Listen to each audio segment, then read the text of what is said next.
Hello বন্ধুরা, কালকে না আমার একটা ছোট্ট ভাই কান্না করতে করতে এসে আমাকে বলছে, দিদি আমাকে না আমার মা মেরেছে। তারপর আমি ভাইকে বললাম, কেন রে, তোর মা আবার তোকে কেন মারলো, নিশ্চয়ই স্কুলে যাসনি? তো আমার ভাই বলছে, না দিদি আমি তো স্কুলে গিয়েছিলাম, স্কুল থেকে আসার পর না আমি মাকে বলেছিলাম, মা আমি একটা কেক খাবো। কিন্তু জানো তো দিদি, আমার মা না আমাকে বলেছে আমি কেক বানাতে পারি না, আর দোকানও এখন বন্ধ, আমি তোকে পরে কেক কিনে দেবো। তো আমি না মায়ের কথা শুনিনি, মায়ের কথা না শুনে না আমি মায়ের পাশ থেকে 100 টাকা নিয়ে না কেক খেতে চলে গিয়েছি। আর আমি মাকেও বলে যাইনি। তারপর না আমার মা আমাকে খুঁজছিল, খুঁজে পায়নি। তারপর না সবার কাছে ফোন করে করে খবর নিয়ে না আমাকে খুঁজে পেয়েছে। যখন আমি বাড়িতে এসেছি না, আমার মা আমাকে অনেক মেরেছে।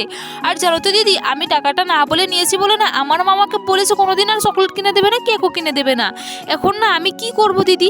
তখন আমি বললাম, ঠিক আছে তোর মা যখন তোকে চকলেট কিনে দেবে না, আমি তোকে প্রত্যেকদিন একটা একটা চকলেট দেবো, কিন্তু ভালো করে কিন্তু পড়াশোনা করতে হবে। আর কোনো কিছু না বলে না কারোর থেকে নিবি না, সব কিছু জেনেই তারপরে নিবি, আর জিজ্ঞাসা করে নিবি, ঠিক আছে? ও বললো, ঠিক আছে দিদি।